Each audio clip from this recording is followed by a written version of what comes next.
What would a Vietnam vet be like without a sergeant, without any backup, without any other soldiers, nobody but a Vietnam vet in Vietnam? When he came home, how would he be?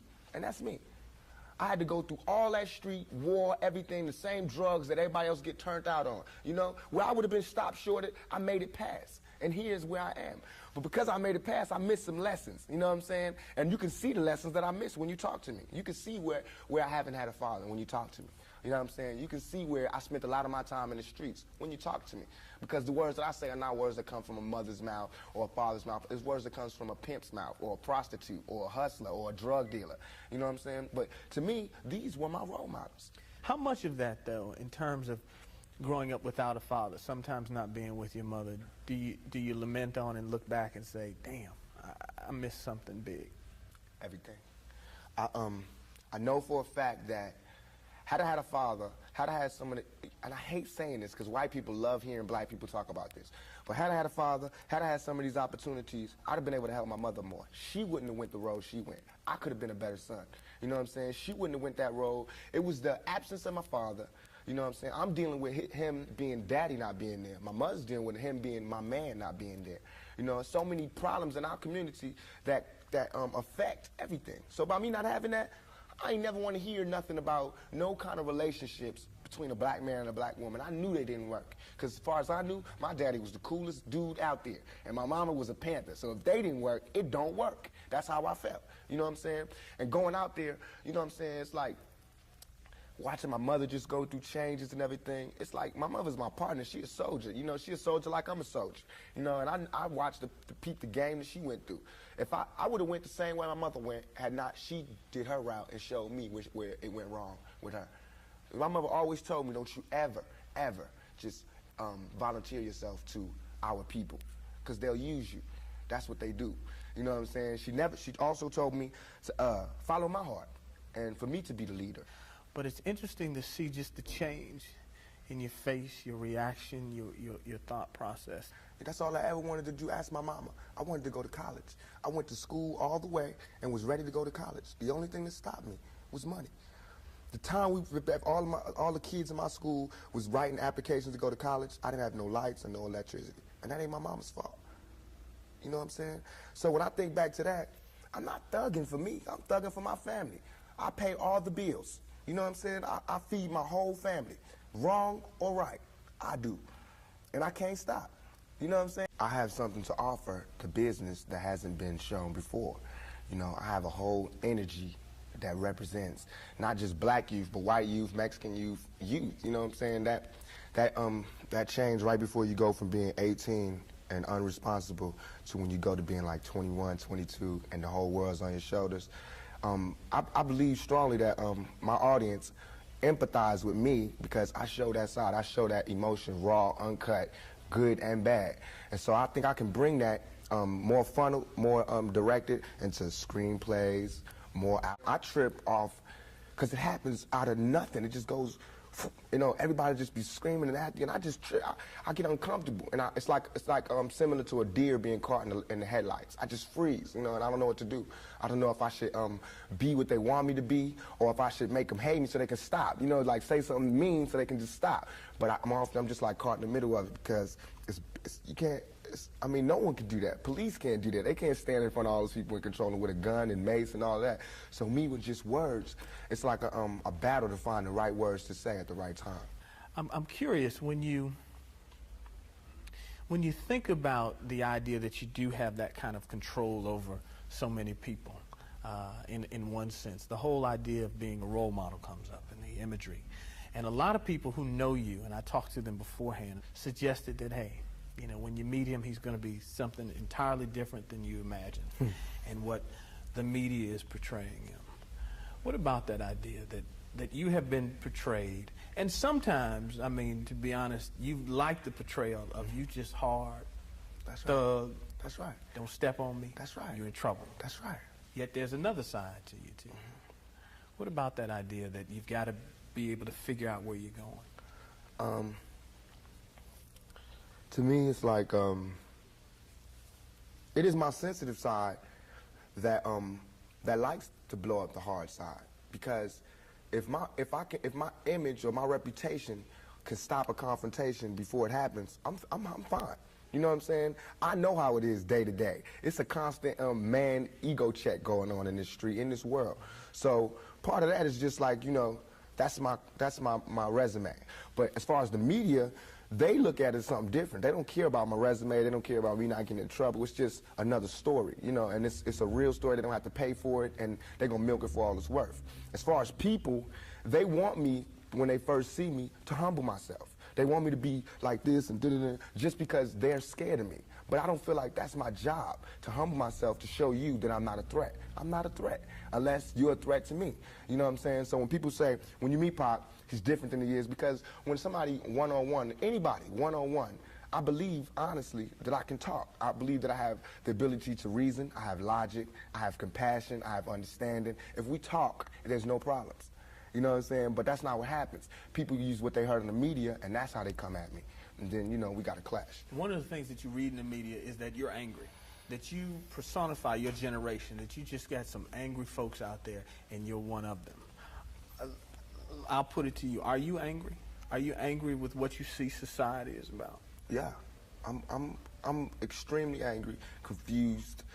You know, a lot of the times that I sat up in court, I couldn't defend myself, you know what I'm saying? And it wasn't like the things they were saying about me were beyond my comprehension, or the things that I could say weren't going to help my case. But because, I mean, it's like being exiled, you know, from society.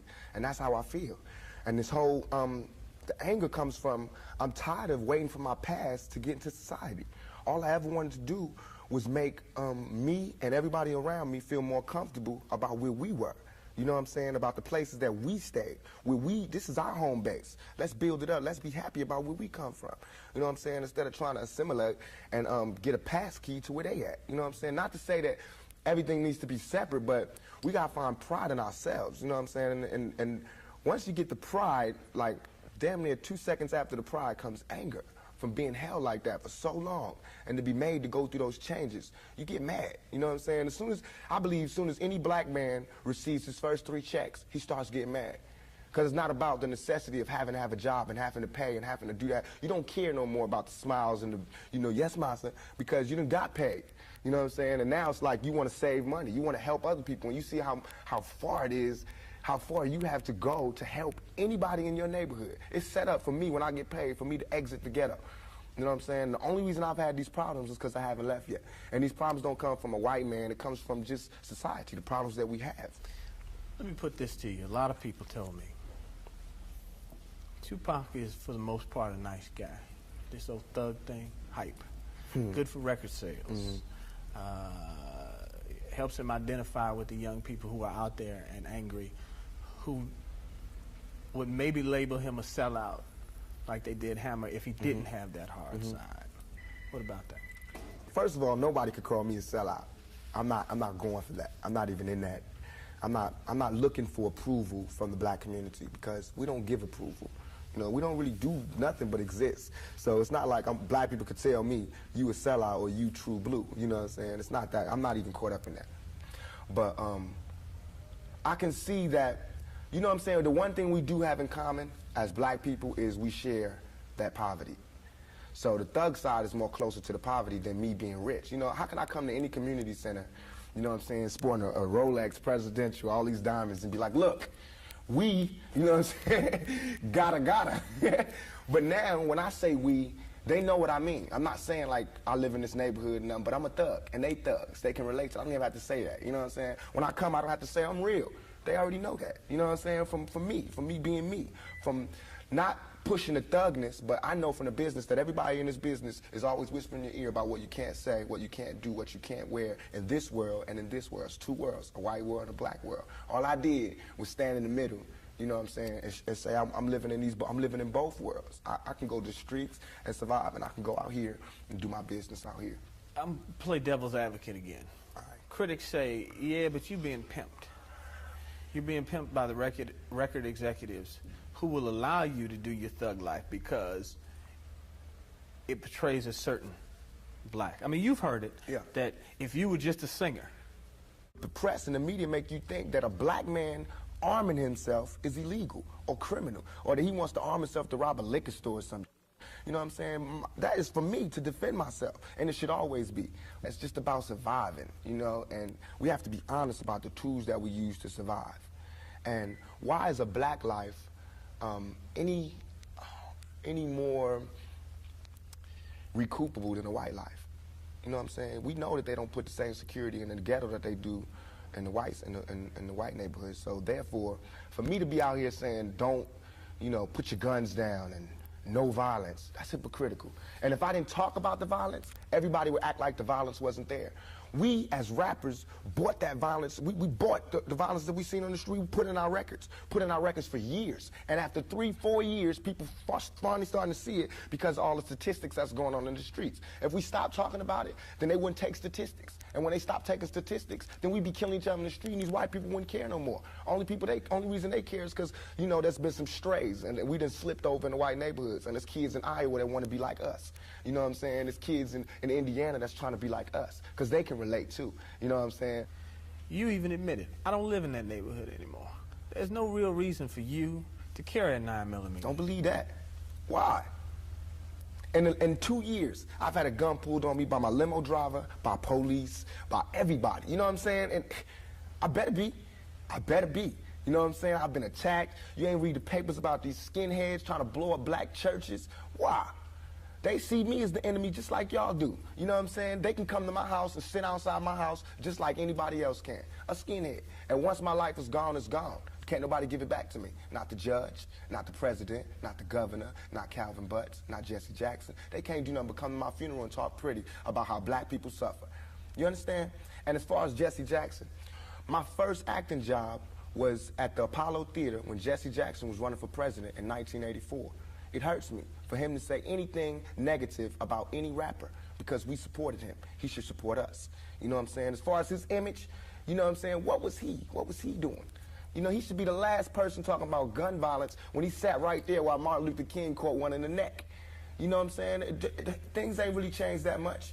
I swear to God, nothing I ever say is meant to be something where innocent people get hurt. Nothing I ever say is meant to be like a end all, let's go do it right now. Nothing. Everything I ever say, and if any, this is so we can set it clear, everything I'm saying is a warning, is a plea for help. If everybody is so goddamn worried about me, why ain't nobody came to help me? You know what I'm saying? I never wanted to be no star. This ain't my job. I don't care if everybody don't cheer for me. You know what I'm saying? If you're not cheering for me for what I'm doing, don't cheer for me. Don't cheer because you think I'm cute. You know what I'm saying? Screw that. Cheer for me for what I'm doing, for what I stand for. And when I go to jail, you should cheer louder. You know what I'm saying? Because I'm standing up for what I do. I'm not robbing nobody, not stealing from nobody. This is all I want to say. For all them people that doubt me, I had no record all my life. Okay? No record, no police record, until I made a record. As my video was debuting on MTV, I was behind bars getting beat up by the police department. I got a $10 million lawsuit. They said they would settle with me and everything. You know what I'm saying? But nobody cared about that. That wasn't blew up all in the news. They did not see me on TV with my eye busted, my head busted. There's pictures of those. In Oakland, yes, in Oakland. You don't see them pictures. You see pictures of Tupac coming out of jail in cuffs. You don't see pictures of the police standing over me beating my brains in. You don't see that. But I see that. That's what I see. You know what I'm saying? So it's all real. And I feel like just like a woman that's raped, any woman that's raped would never, ever allow herself to be raped again. Am I correct? Any woman that's violated would never allow herself to be violated again. Same thing. You know there are going to be people who sit here and say, how can you say that when you're faced with that charge? That's how I can say it. We got people in my own community that will get me. Why? Because I got it. Now this girl, who I can't say her name, but if I was to say her name, 1,000 all over the world would go, I put this on everything I love, on everything I love. When I was in Atlanta, I was pulled over at a gas station. Some dudes from New York pulled over next to me and told me the girl's name. They said, I know the girl that did it. They told me her name and where she's from, say she's scandalous. I can't go on TV talking about this girl, because that's what they want me to do. They want me to get on TV and talk about my black sister is a hoe, and she's a bitch, and she's a money grubber. I ain't fit to say that. I don't have to do that to show that I'm innocent. You know what I'm saying? I'm not guilty. People should look me in my eyes. They should look me in my eyes. And anybody that thinks I committed that rape should go get Brenda's Got a Baby and keep your head up and listen to him thoroughly. It was hard to imagine that you would do that. It shouldn't be nothing for, it should not even be to me. I have no patience for anybody that doubts me. None at all. It's too hard out here. You know what I'm saying? If my people don't stand up for me, who is? I understand we killing each other because we killing ourselves. We not, when another man, I know, I've been in a position, it's out of our control. It's not like he wants to kill. He just doesn't want to die. You know what I'm saying? It's that situation when you got, we are living in a war zone. It's not as easy as these people are making us think, that they just got some criminal-ass black kids with guns. It is not like that. We live in hell. We live in the gutter. We got us stacked up 80 deep in one building. You know, by the time you get out your house, you strapped to protect yourself. Because you living in the same community that the police is carrying rifles and riot gear. Same, they need them riot, excuse my language, I'm so sorry. The same reasons they need the riot hat, the riot jacket, the flak jacket, the double vest, the 9mm Glocks with extra bullets, the tear gas, the mace, all that. Who do you think the police is using that against? Dogs? So we fighting the same villains that they fight in the street. But instead of them seeing us fighting villains in the street, we all villains.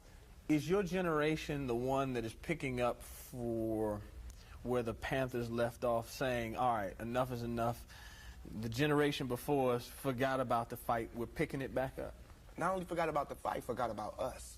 Yes, and we're picking it back up.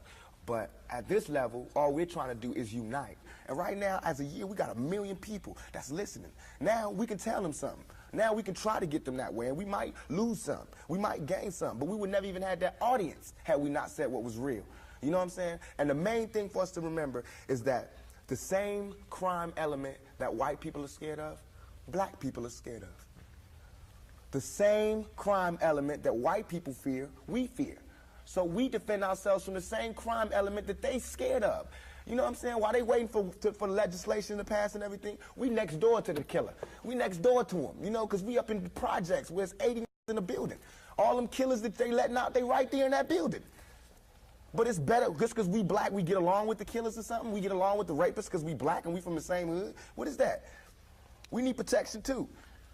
Finally, I want to ask you about something that someone else asked you in the interview, and I thought the answer was interesting because I think it speaks to you and your generation a lot. Someone said, where do you see Tupac 10 years from now? You said, hey, I just want to be alive. That's real for you. That's so real. I made a metamorphosis. I'm a new person today because I used to strongly and honestly, I feel like I could represent my generation so much because I honestly did not care whether I lived or died. But now, I cannot die with people thinking I'm a rapist or a criminal. I can't leave until this shit's straight. You know, I'm not suicidal. I can't go until y'all really know what time it is. And then after that, boom, it's all over. And we can see, you know, how this shit fall. But that's how it is. And the reason being is because if I can't live free, if I can't live with the same respect as the next man, I don't want to be here. Because God has cursed me to see what life should be like. If God wanted me to be this person and be happy here, he wouldn't let me. And if thugging is going to make me $1 million, because it just got me platinum, then that's what I got to do constantly. And if it makes me feel, because right now, I feel satisfied. I don't feel like I've ever embarrassed myself or my people, you know, in nothing that I've done. And yet and all, I got the whole world fearing me, you know what I'm saying, at 23. Weighing 160 pounds, you know what I'm saying? And I ain't even started. I haven't even wrote my plan out yet, and they scared. I got the vice president know who I am, the president, every cop in every city, you know what I'm saying? And I haven't even started working out a plan.